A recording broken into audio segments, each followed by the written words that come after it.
Good Monday evening, everybody, from the News Channel 3 home office backyard. I'm meteorologist Austen Onek with our latest edition of News Channel 3's video weather blog, Weather Overtime, giving you an update as to what's going on with the forecast as we go into this evening. And as we head into the holiday week, things are going to be rather on the cooler side as we get toward the week's end, but decently mild into the next couple of days.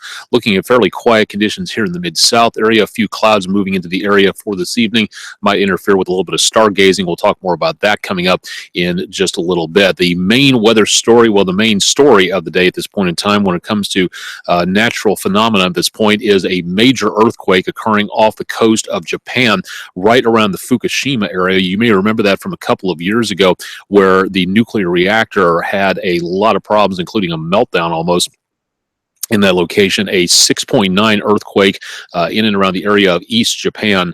And that, again, has set off a lot of activity going on, including at this point in time, we do have, again, warnings of tsunamis reaching the coast of eastern Japan about 60 centimeters earlier. A good possibility of more of those coming up. Apparently, the earthquake has been upgraded to a 7.3 at this point in time, so a very powerful earthquake off the coast of Japan. And again, tsunamis have been confirmed. If you'd like to see more about this from NHK, the national broadcaster of Japan, you can go to www.nhk.or.jp, and it'll have this on my Facebook page as well, so you can learn a little bit more about what's going on. And this is being broadcast in English as well as Japanese, so you can see a little bit more about what is actually happening and some great visuals from in and around the east coast of that particular area. And the Japanese Meteorological Agency keeping an eye on this, so we'll bring you more information about this as we know about it. The earthquake energy has been passing through the Mid-South area. We've been seeing the initial earthquake energy taking about maybe 10 to 15 minutes to reach from Japan all the way over to the Mid-South, starting at just about 3:09 or so, and then this squiggly line that you see going through, each line is a 15-minute increment. So again, this is from about 3 o'clock this afternoon, and the earthquake energy is now just beginning to subside. So over the last hour, this earthquake energy has been passing through the area. It doesn't mean we've actually been able to feel anything out of this, but it has been noticeable on the U of M Center for Earthquake Research and Information helicorder data, which there are a number of them across much of the Mid-South area. And you can click on any of these, and you can see again that same energy arriving through parts of the Mid-South. Not entirely on all of them, but you can see them across a good portion of the area. So if you'd like to take a look at those, all you have to do is go to memphis.edu/CERI, and you can find out more from Sari in regards to what exactly they do, where they can study more information about what goes on out there when it comes to earthquake information. Great place to go to for data and information and education on what goes on with earthquakes in the Mid-South and points beyond. We'll bring you updates on this as we know more about it, so stay tuned for more on News Channel 3 on air and online. Back here in the Mid-South, again, things are quiet, dry, few clouds out there as we approach sunset on the Baptist DeSoto camera, and a beautiful sunset taking place in and around the area of Windike Country Club. So quiet conditions out there, a few clouds, and just a bit on the cool side for parts of the Mid-South.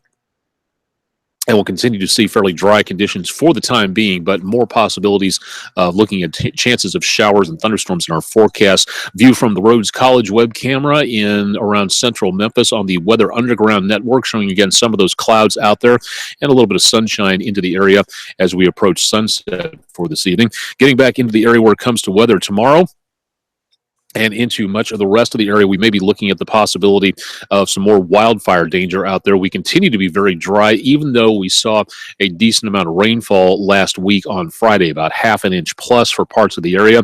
Burn bans are still in effect. More information about that at WREG.com/weather. Current temperatures in the lower to mid 50s on the National Weather Service enhanced data display across Shelby County and the metro area. Some parts of the Mid-South making it up into the lower to mid-60s or so, back around Forest City, winds south of Jonesboro in that particular location. So again, numbers not doing too bad out across the Mid-South. Now, where it comes to, again, wind speed out there and wind gusts, we have seen some decent breezes for the last couple of days, but not that much being seen for the last about 24 hours as winds in the Mid-South, not really much more than about 5 miles per hour or so. So definitely good news there. If you'd like to see more about this, go to preview.weather.gov/EDD. And you can see more about the enhanced data display and what you can see off of this. Very cool display to take a look at. In the next couple of days, again, changes taking place as we see another storm system roll off the Rockies and through the northern plain states into tomorrow.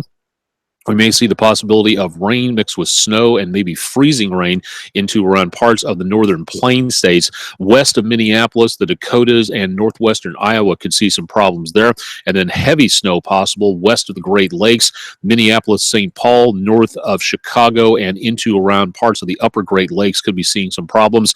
And then getting into our area down into around parts of the Mid-South, that storm system rolls in by about Wednesday, and ahead of that, showers and thunderstorms taking place, with a lot of rain mixed with that cold air, changing over to snow, freezing rain, and rain mixed with snow around much of the Great Lakes and the upper Midwest.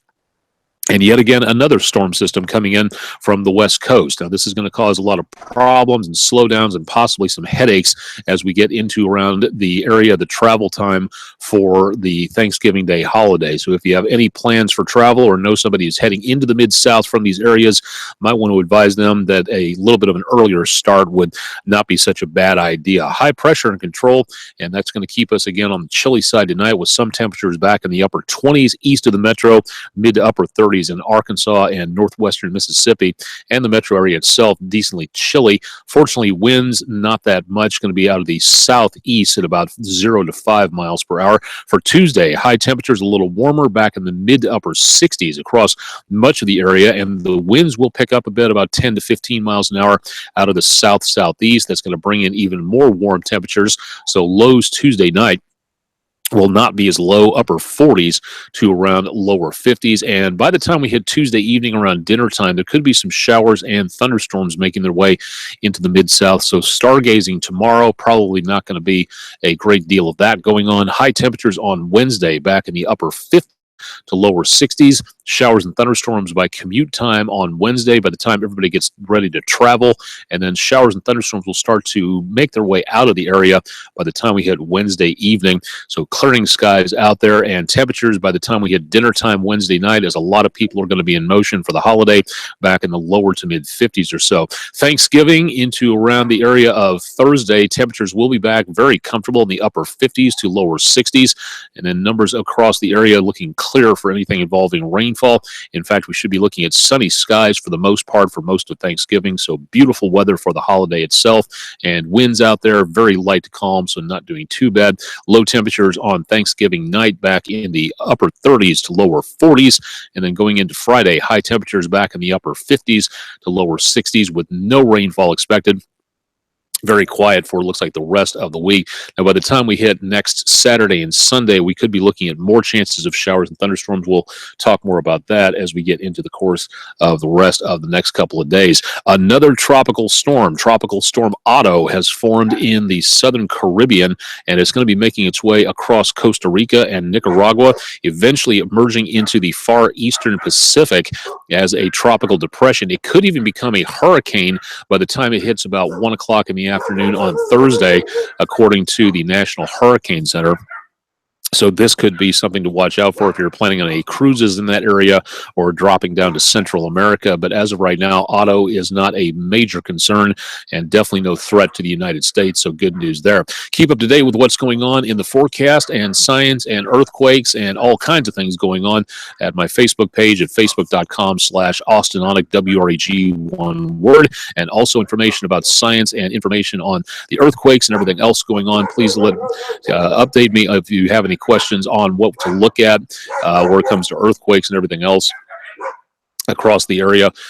This is, again, a great page to go to, Aonic_WREG3. Also on Twitter, also on Google+, also on many other hangouts out there. So it's something to think about if you need any help on that. Questions, concerns, ideas about what you can see on here, Great opportunity to see more. Again, just email me at austin.onek@wreg.com, and I'd be glad to take your suggestions on what you would like to see making this your particular weather blog. So keep me up to date on what you would like to see on here. We'll try to feature weather where the troops are as we get a little bit closer to around the Thanksgiving Day holiday. So stay tuned for more on that. And of course, we'll feature more on science and bring you more on the earthquakes around the world, especially that one in and around Japan in the last couple of hours. So stay tuned for more information there.